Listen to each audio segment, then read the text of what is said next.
Welcome back to Donington Park, everyone, and your next instalment of Ginetta racing action here at the East Midlands circuit, the Donington Park Grand Prix circuit, playing host now to the Ginetta GT Academy, their second of 3 races this weekend, the first of which yesterday provided a bit of a shock result. Certainly looked as though Ravi Ramid was going to claim another race victory and perhaps even with it the championship lead, but a mistake down at the old hairpin with a lap and a half to go meant that Nick White, the points leader currently, was able to inherit another race win. We'll be on for more drama of the unexpected kind today, or will Ramid be able to this time convert pole position into the race win? We shall have to wait and see. Andy McEwen here in the commentary box, Kai Bachin alongside me, and as the cars head out onto the green flag lap, Kai, yesterday's race, an entertaining one, and I think quite a significant one in the championship too. Yeah, I can tell you now going into this round that Ramid is going to be kicking himself after that race yesterday. It looked like it was all signed, sealed and delivered to be his race win. He was going to walk away with that one. Didn't seem like there was going to be any issues, but unfortunately one mistake is all it cost. Indeed so, but second fastest qualifying times giving us the grid for this race, so he gets another shot from pole position with Ed Akers, always exciting to watch alongside him. Nick White and Thomas Shelley sharing the second row, whilst Matt Shaw was the rookie winner yesterday, despite being given a one-place penalty for overtaking under the safety car. Mark Elman, the man he overtook behind the safety car, starts next. Then it's Amy Tomlinson and Paul Livesey, with Emma Tomlinson and Charlotte Lowe completing the top 10. Lucy Tomlinson is next, with Phil McGarty starting 12 and at the back of the grid. Mackenzie Walker, who started at the back yesterday with a 10-second delay for not starting qualifying with new tyres fitted to the car. Phil McGarty also suffered the same fate, and so therefore we will have those two at the back of the grid again with another 10-second delay. So it'll be interesting to see what sort of progress they can make. Good crowd on hand, as you'd expect at this British GT event, and again, a pretty pleasant day. Not quite as warm as it was yesterday, though. It's mild, but the sun not beating down on us in quite the same way it was throughout Saturday, so slightly cooler track temperatures. That could lead, in a way, to even faster lap times. The Donington Park circuit has been fully resurfaced over the winter. Drivers are loving it. They say it's so grippy. Lap times have been tumbling. We did have a new lap record set, actually, in yesterday's GT Academy race by Ravi Ramid, a 142.313. To put that into perspective, the existing lap record of 42.78, but in qualifying they were down in the mid 1 minute 41, so we could see an even faster lap record pace set here in this race, because those ambient temperatures come down, the engines run a bit more efficiently, the tyres actually get a bit more grip on the circuit as well. And remember, these cars already got Michelin road tyres as well, so the treaded tyres do have a tendency to overheat in really warm conditions. So going to be an interesting race this. Ramid from pole, and Nick White, Kai, starting third this time as well, so to even have a chance at beating Ramid, a good start is essential.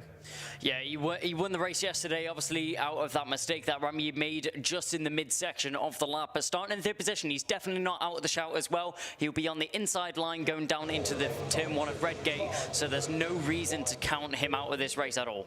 Indeed so. So Ramid, then the blue, green and white car on the left. The orange car is Ed Akers, and Nick White, the points leader, number 57, excuse me, starting third on the grid. Red lights go on. 20 minutes of Ginetta GT Academy action gets underway now, and away they go. And Ed Akers doesn't make a great start. In fact, half the field caught napping there.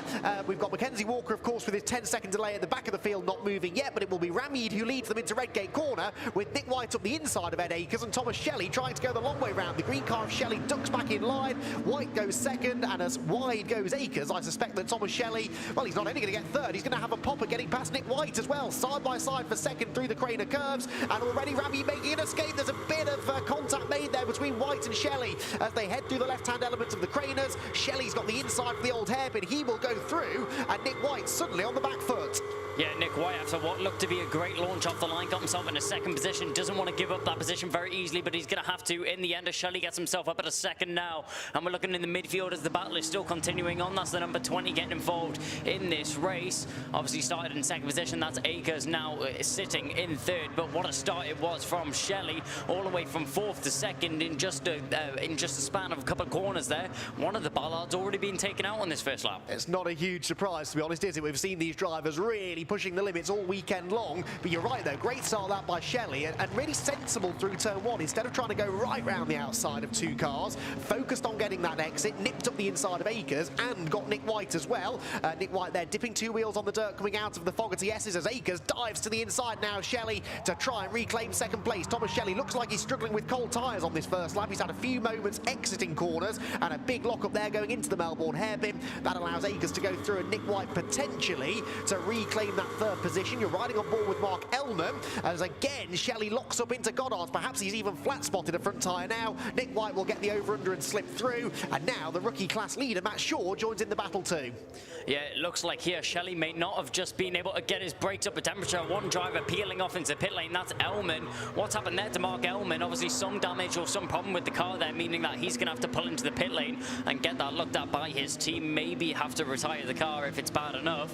But back up at the front end right now, Ravi Ramid has checked out from the rest of the field. He did a repeat of what happened yesterday. Now he just needs to keep it in the same order and keep himself going forwards. Unlike yesterday though, Nick White hasn't been able to go with him, so yep. Ramid was having to push hard all throughout yesterday's race because Nick White was never more than a second or so behind, whereas this time Akers is 2.1 seconds back at the end of just one lap of racing. Now Mackenzie Walker already making some progress. He is coming up alongside Amy Tomlinson here and goes up the inside of Amy to claim 8th position. No, Amy Tomlinson stands her ground as well she might. She may be a rookie class runner, but she doesn't have to move aside for the GTA class drivers. Now up the inside goes Walker, and he is going to claim the position through the right-hander then at Coppice. So Mackenzie Walker picking up a place. Amy Tomlinson now a bit slow off the corner, so Lucy Tomlinson tries to get up the inside, and is she going to commit to the move into the Fogarty S's? They both brake pretty much simultaneously, and well, as you'd expect when you're racing against your sibling, they keep it nice and clean, nice and respectful through the chicane. Someone ahead of them though, Kai, appears to have been grass tracking. Yeah, another driver also locking up going into that bottom corner there, but down the inside we're going to see a move there from Walker Mackenzie. So, sorry, no, that's Mackenzie Walker going for the move there. Got the names the wrong way around this time, but we go down towards what is going to be the final couple of corners. And the number 70 looking to get that move very secure there. That was a nice move there from Mackenzie Walker on Emma Tomlinson. Tomlinson just not able to put up a fight that time round. Ravi Ramid's transponder isn't working properly, but now it works and tells us that he was fractionally slower than Ed Akers that time. Actually, Akers now takes the fastest lap of 42.385. Not quite a new lap record, but getting down towards lap record pace after only one full lap of racing. 2 seconds then the margin out front. Nick White, interestingly, slower than both of them in third. So Ed Akers, having had a decent start this time around, might now be sensing an opportunity to grab a first victory of the season.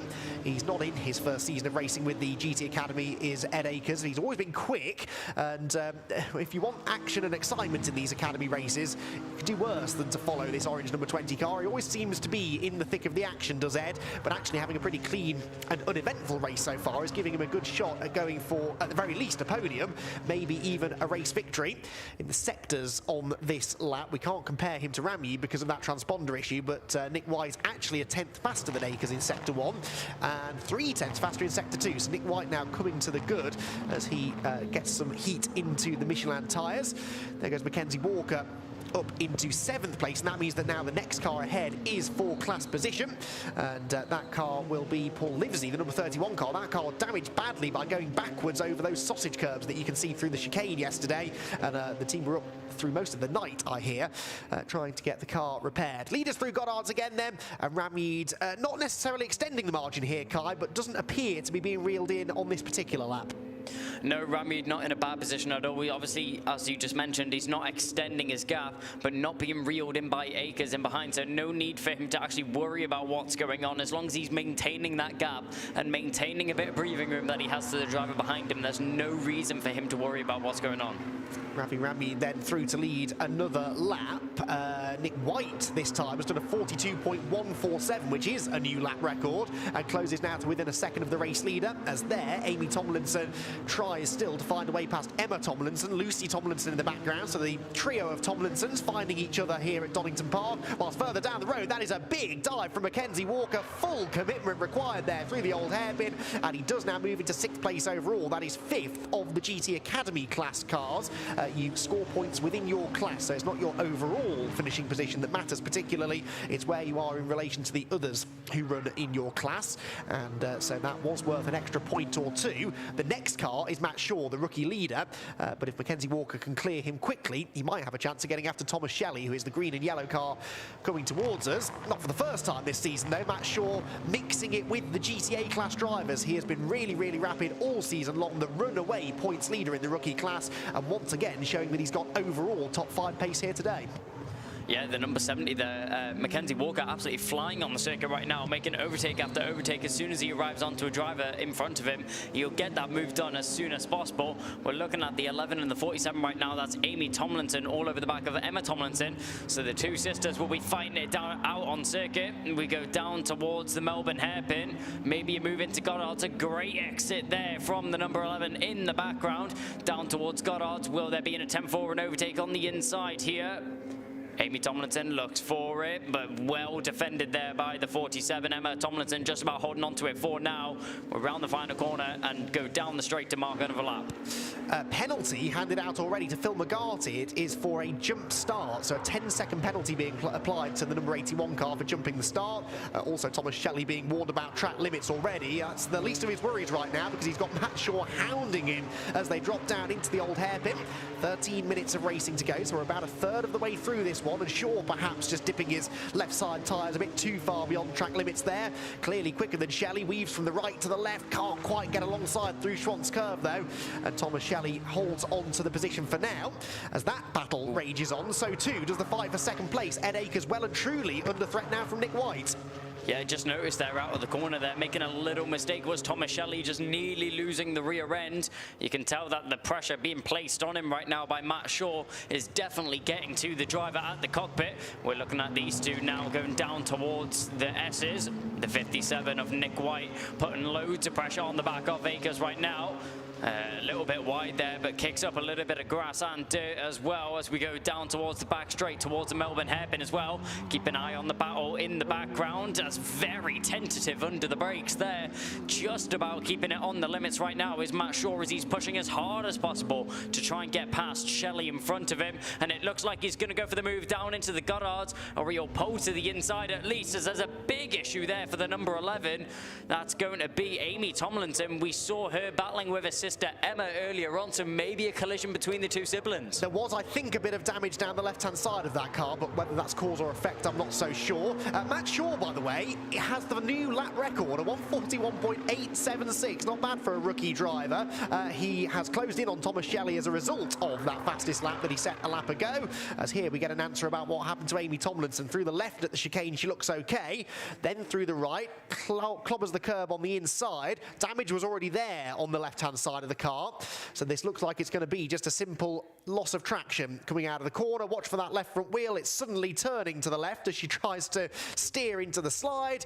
And as the camera pans, she is no longer there because the car is not following the correct trajectory down the track anymore. Big slide onto the grass, all caught in super slow-mo. Great news for us, but perhaps not Amy Tomlinson's proudest moment. No, shame to see that. We look back up to the front end. Ravi Ramid, what used to be 2.5 second lead, looks like it may have diminished just a little bit as Akers and White are closing in. Shelley and Shaw are following in suit as well as we go down towards the S's right now. Through the S's, a very fast and flowing part of the circuit. You need to be on your A game, focusing as hard as possible from a driver's perspective as you're going through there. We're looking now down towards the Melbourne hairpin. The number 33 there, very good under the brakes, but not as good under the brakes. No. Shelley, and a big tank slapper there sends Shaw into the side of Shelley. That's the last thing you want to see on the exit of the corner. Shelley just a little bit deep under the braking there, loses the rear end a little bit and veers into White, and to Shaw, sorry. Yeah, that was a shame, wasn't it? Shelley had made the mistake and Matt knew that that was his opportunity, so just hits the accelerator a bit too too hard a bit too early, and as you said, Kai, got the rear end loose, steered into it, and it snapped back the other way, and it looks as though the car has sustained damage, hasn't it, because he's in the pit lane now. Matt Shaw then is not going to win, it would seem, the rookie class. He has won 5 of the 6 races so far this season in the rookie class, but this will not be a 6th win of the year. Into the pits he will come, the team will be ready and waiting, but that left front corner, taking a big hit like that, you have to assume, has done some sort of steering damage then.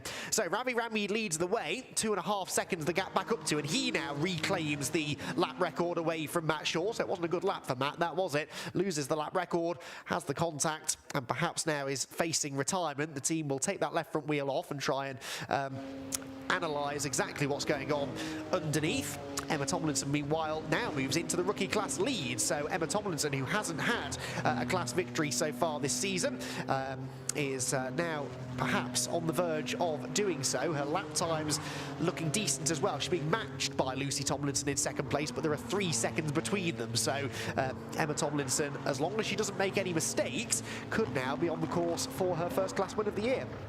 Yeah, it'll be great to see that, and I'm sure it'll be a great moment for the family and everybody in the garage as well of the car number 47. Ravi Rami, though, really putting on the burners right now. 2.5 is the gap he's managed to extend back to second place of Acres, and absolutely no worries out in the lead for him right now. But has it closed? We'll see as the drivers cross the line.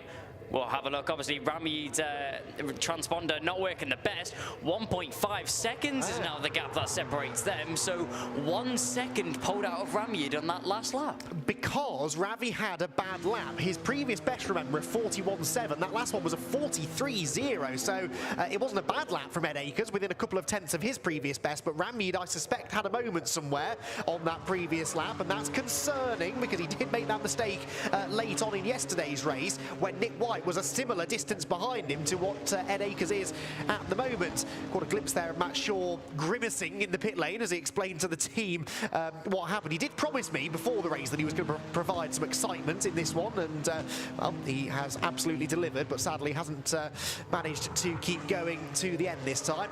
Nick White then through Coppice Corner, 3rd position for the man who is leading the championship at the moment by 7 points. Now, if Ramid wins the race with a bonus point, he will score 36 championship points, plus a bonus one for pole as well, so 37 points going his way. Nick White for 3rd would score just 26, so maths never was my strongest subject, but I think that would put Ravi back into the points lead as we approach the midway point of the season. Yeah, Ravi Rami will lead the way of the championship if the standings stay in the order that they are right now. You can see Acres, though. White is still all over the back of him, so Nick White still has a chance to claw back a few more points than if he was to finish in 3rd position. We're looking at this battle now as our drivers now head down towards the S's. This is one of the packs being led by a rookie driver. You can see the number 7 there in behind, that's Lau, and that looks like that may be Emma Tomlinson leading the fray of this battle. So these drivers still in suit right now. That's number 81 in front, a big lock up there from the 7. That's not what you want to see there from Lowe, as he makes a big mistake, but also not able to capitalize on anything right now is the Tomlinson in behind. Going down into the final corner, a dive down the inside, it's a late move and just about avoiding contact. I don't know how that's happened there.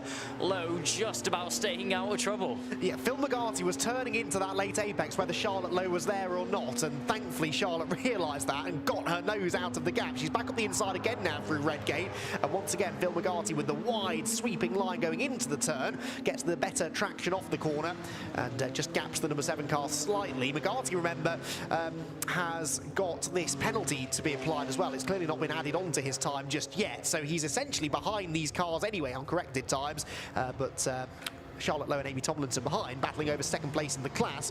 Don't really care about that. Meanwhile, Ed Acres comes through the Fogarty S's. Nick White closing back in on him now. Previous lap, White was, well, a full 8 tenths quicker, so Ramid had a poor lap the lap before. Last time around, it was Acres' turn maybe to have a little wobble, and so now Nick White closes in, peaks to the inside with a slightly tighter entry there to the Melbourne hairpin, but he wasn't quite close enough on that occasion to make the move. No, not quite close enough to make the overtake at all. We go down into the final corner of Goddard's right now. We'll We're having a look at our driver in second position. That's Akers as he's making his way around the final bend and to start another lap here. It's been a very quiet race so far from Edward Akers. No problems ever since the start. He has had a lot of pressure in from behind. He's made a couple of mistakes. Talking about mistakes, that's one driver off the number 11. That's Amy Tomlinson. That'll be her second excursion onto the grass, and it doesn't look like she'll get going again this time. Actually, I'll eat my words there. She'll try and turn around, but there's a wall there, just about avoids it. She'll get back on the circuit and get going again. She's being very considerate in that she keeps having these spins in front of the super slow-mo camera, because it's the same spot that she went off a couple of laps ago, and this time it will cost her third place in the class. Takes even more out of the curb on the inside this time around, and it's going to be the same story, isn't it? The back's going to try and overtake the front. You can see she's turning left into the slide to try and save it, but it's too late, unfortunately. These cars do not have a huge amount of mechanical grip, and so once they do start to slide, very, very difficult to get them back. Those tyres are going to be nice and flat-spotted now, aren't they, as well, after two almost identical half spins going out of the Fogarty S's. That moves Lucy Tomlinson into third.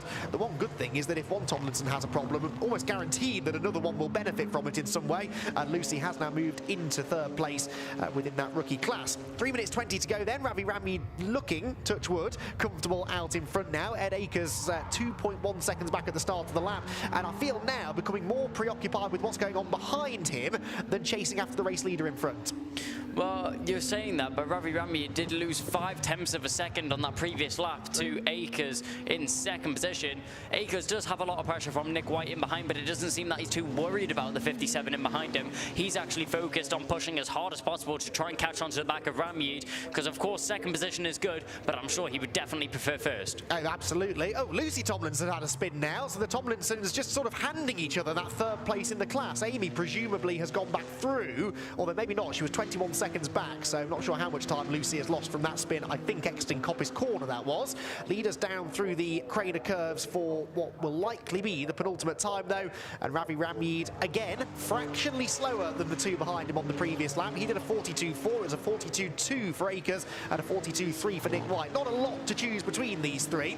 It was just that early pace, wasn't it really, from Ramyeed that allowed him to build the cushion that in theory he can now manage to the end. Yeah, Ravi Ramyeed, he was great out of the box. Maybe this was a mechanical masterclass here from the team. Maybe they did some higher tyre pressures to make sure that that car was ready and raring to go off the start, try and extend a little bit of a gap, and as the car drops off, it doesn't have as much of a detrimental effect on his impact of the race due to the gap that he's already extended over his competitors. Quite possible, actually, and that's a point worth making. There are, of course, things you can change on the setup of these cars, but it's the tyres are the only bits of the car that should be making contact with the road, and so if you get those tyre pressures wrong, it can really, really have an effect on not only your short run pace, your single lap pace, but the speed that you've got at the end of these 20-minute races. They're not long races by any stretch, but as I said, the tyres generate a lot of temperature, the pressures build and build and build, so yeah, got to think about how the car's going to handle at the end of the race as well as the start. Out of Goddard's they head again. Is that gap coming down once more on this lap? Well, Akers has done two personal best sectors on this lap. It could be a new fastest lap of the race, this from Ed Akers. Not quite. A 42.1 is 0.4 away from the new lap record, still held by race leader Ramyeed, and in fact they're almost identical in pace. 42.13 for Ramyeed, 42.15 for Akers, so really not enough in it lap time wise for Akers to close in, especially given the fact we've just started the final lap of the race. Yep, as you mentioned, we embark on the final lap of the race, and it's all looking done and dusted up at the front end right now, unless anything drastic happens. Ramyeed looking at walk away with a victory he feels he should have gained yesterday. Maybe should have had 2 wins so far this weekend, but you can't dole on the losses already. He'll be able to walk away with 1 if he keeps everything under control on this final lap of the race. Akers looking fine in second, and White, the Tomlinson sisters going at it again as they're still battling for position. This will be for third in class. It is indeed. So that is Amy back ahead of Lucy now after they both had their spins and they almost made contact at the final corner. corner, and Lucy Tomlinson very late on the brakes, just got the car pulled up, but having thrown the anchor out, just avoiding the back of the number 11 car, which comes through back in third place, and provided she doesn't have another rotation on this lap, Amy Tomlinson might get a class podium after all. They're nearly a full lap behind the overall race leaders after their various travails in this one. Ravi Ramid through the Melbourne hairpin for the last time. Ed Akers doing his best to chase after him, but ultimately Ravi Ramid has been the fastest GT Academy driver here this weekend. He holds the new lap record, and this time is going to get the car to the checkered flag first. Out of Goddard's he will come, and Ravi Ramid is going to claim another race victory. It will be his 4th win of the season, and provisionally gives him the championship lead. Ed Akers in 2nd place. He is very happy with that, it would seem, and 3rd place going the way of Nick White. Possibly very different emotions inside the number 57 car. Quiet race then further back for Mackenzie Walker. In 4th position, picked his way through the field quite nicely, but actually didn't have a lot of TV time as it happens in that one. Thomas Shelley 5th, Felix Livesey will come through in 6th, and then Emma Tomlinson in the number 47 car should come through to claim the rookie class victory. She might even have a go at Livesey here on the run through the final couple of corners. Really close enough though as they head through Goddard's out onto the pit straight again. So Emma Tomlinson will get her first victory and the first class victory for the Tomlinsons in the rookie class this year, because Matt Shaw and Richard just have been doing all of the winning so far, mainly Matt Shaw, with 1 win back at Donington Park going to Richard. But now we have a new name on the top step of the rookie class podium in Emma Tomlinson. Charlotte Lowe will get 2nd in the class, and well, will it be Amy Tomlinson or Lucy Tomlinson who finishes in 3rd? I reckon Amy, she was nearly a 2nd clear at the start of the final lap of the race, but they've not yet made it back to the line. Ravi Ramid though, he's going to be happy with that car, gets the job done this time, and that will do him the world of good going into race 3 later on. He knows that he can withstand that pressure, and when things don't go wrong, nobody can quite keep up with him. No, and I think that gives him a lot of confidence going into the final race of the weekend. But with him going down into this race, 7 points down in the championship, he'll gain 6 back from this one. 5 points in terms of positions, 1 point for the fastest lap. So he'll still be down by 1 point going into the final race. I did tell you I can't do maths, and thankfully we've got an expert in that subject alongside me. So, highlights then of our 2nd Ginetta GT Academy race of the weekend. Great start it was from Thomas Shelley from the 2nd row of the grid, but Ed Akers managed to block him off on the run to Redgate Corner, with Ravi Ramid holding on to the advantage from pole position. It was 3 abreast, briefly behind him, but a great switchback move by Thomas Shelley saw him move from 4th into 2nd by the time they got down to the bottom of the hill, having also along the way survived a scary clash with Nick White, the 2 banging doors on cold tyres through the Craner curves. Great reactions from both of them to keep from losing control. White was then sort of wrong-footed a bit at the old hairpin. Akers got past him, and then they both went on the attack to get past Thomas Shelley, who was struggling with perhaps cold brakes, maybe cold tyres. Either way, locking up a lot through the slow corners on that opening lap and falling back off the podium places again. Matt Shaw, the rookie class leader, then came up to challenge Thomas Shelley, got on the inside courtesy of a mistake from Thomas at Melbourne, but then had a snap of oversteer, overcorrected, and spun the 76 car around. Matt Shaw would later retire to the pit lane with damage from that clash. It was a troubled race for Amy Tomlinson, although despite 2 spins, near identical spins at the exit of the Fogarty S's, she would still come home with 3rd place in the rookie class, getting past Lucy Tomlinson here with just over a lap to go. It was a great side-by-side exchange between the 2 of them that almost ended in contact on a couple of occasions, but Amy was able to get the better of Lucy and claim the 3rd in class. The overall race victory then goes to Ravi Ramid, his 4th of the season, to further tighten up the championship chase, whilst it was Emma Tomlinson who got her first victory in the rookie class this season after the retirement from Matt Shaw. One more race to go here at Donington.